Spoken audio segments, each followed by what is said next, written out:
They talk about being nice on camera, and then everybody who works for them hates them.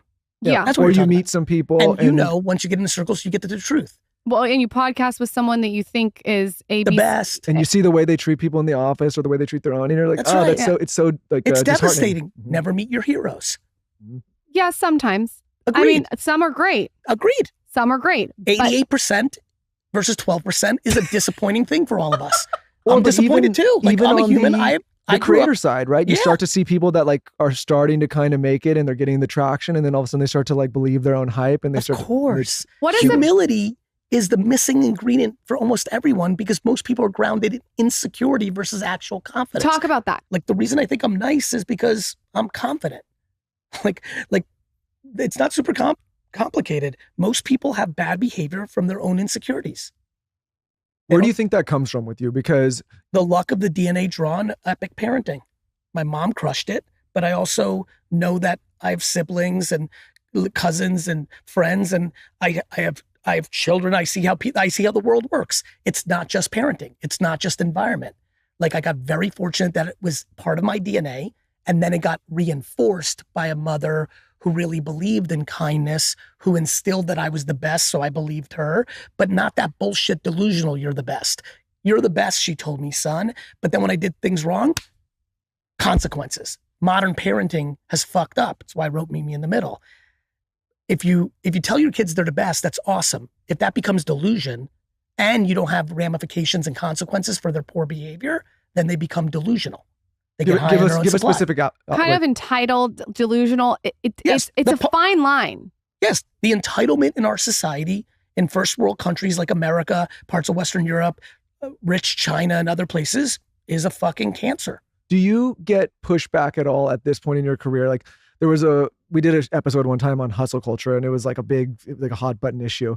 And you know, our perspective is you got to put in the fucking work. Like you have to. Yeah, I think, you know, what happened there in my career was somebody wrote a Medium article called Hustle Porn and put me as the I didn't even know if they did that. Yeah. That happened. And so what happened was there was a moment there that it got a lot of heat, and I started to, but it was easy for me. Two things happened with that. One, the most remarkable thing was I talked about it once on a podcast, and because there were so many things that weren't true about me in the article, and I said that I felt bad for the person that wrote it, not for me. And then that person reached out to me recently, and I sent it to Sid and Andy because it was a big moment on our team, Gary, at the time, and he apologized and said I was right on the podcast. I didn't even know that happened. He used me. And then, so for me, that's what actually sparked people throwing me into that combo, because if you read Crush It, I don't talk about working 18 hours a day. I talk about having the capacity to work 18 hours a day when it's your hobby. When you love it, do you understand that I would not work 1 hour a day if I didn't like it? I got D's and F's for a reason. I did not like school. And I believe that I'm part of a very rare club. As a matter of fact, Gary at vfriends.com, if you're part of this club, because I know there's not that many people, so I don't think my inbox will get flooded. Don't email me otherwise. Please, I got too much email. But if you're one of these people, email me. Are you part of the, I never opened my book, I never did a single piece of homework, and I never studied for an hour or more in your entire 4 years of high school? Please email me, because you and I are part of I am an all-time remarkably poor student.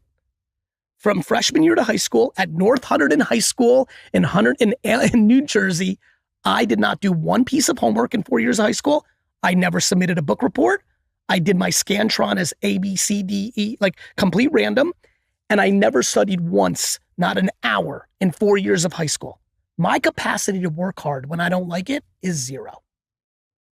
My job, my career is my hobby.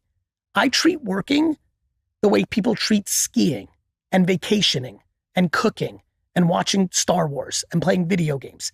It is my great hobby. So when people tried to throw the hustle thing at me, I was like, the receipts exist. Go watch my content. I don't work 18 hours a day to make $1 million for what? So the real message is that if you can turn your work into something you absolutely love that becomes your hobby, then it doesn't feel like work. So you're not really you're hustling, but you're not really anyway because it feels when fun. People like, Gary, work late. I just said this on another podcast. First time I ever said this way, I'm late. They're like, yeah, but Gary, I work 9 to 5. I have great work-life balance. I'm like, do you like your job? Nah. I'm like, you don't have good work-life balance. You have 40 hours a week that you are fucking miserable. I also disagree. You do have to hustle. Like what do people not disagree with you, but disagree that people are mad about that? We are fully agreeing. That becomes, let me tell you what that's about. That's similar to why cancel culture is getting canceled. That was the manipulation of a word. When the word hustle meant hard work, we all agreed on it. What happened was society manipulated the word hustle into work so hard in such an unhealthy manner that you will get sick or suicidal, all for the chase of money. Yes. My definition of hustle is hard work is one of the ingredients to make something happen. That'd be like saying to everyone, good news, you don't need to go to the gym or eat right, and everything is going to be awesome. Physically, not true. Sure. So that was just the slang word of hustle. This is why this is the biggest issue with cancel culture. It doesn't factor in intent. Yep. If somebody makes a misstep, but they didn't want to, and they like you, and they didn't mean it, why should they be fired and eliminated from society? It was so out of whack, which is why it didn't last long. There's a reason we're having a correction and why it was just a blip.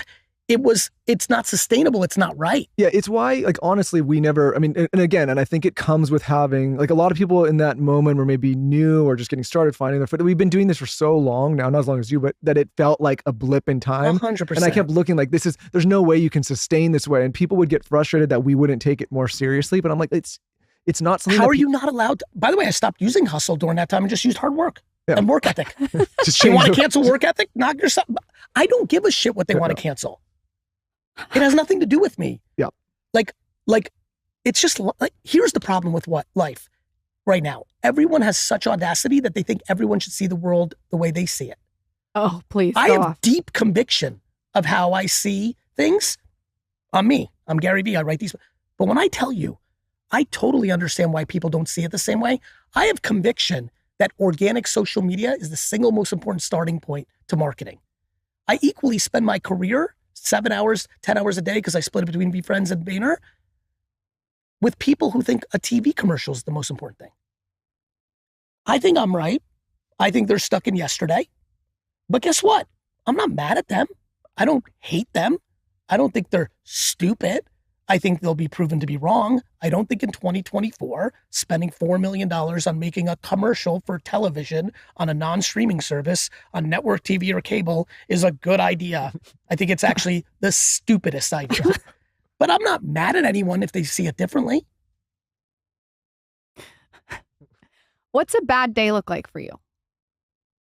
One of the things I'm struggling with right now is that with 2,000 employees, and I'm so HR driven, the pet team, the people and talent team always tell me when something bad has happened to an employee anywhere.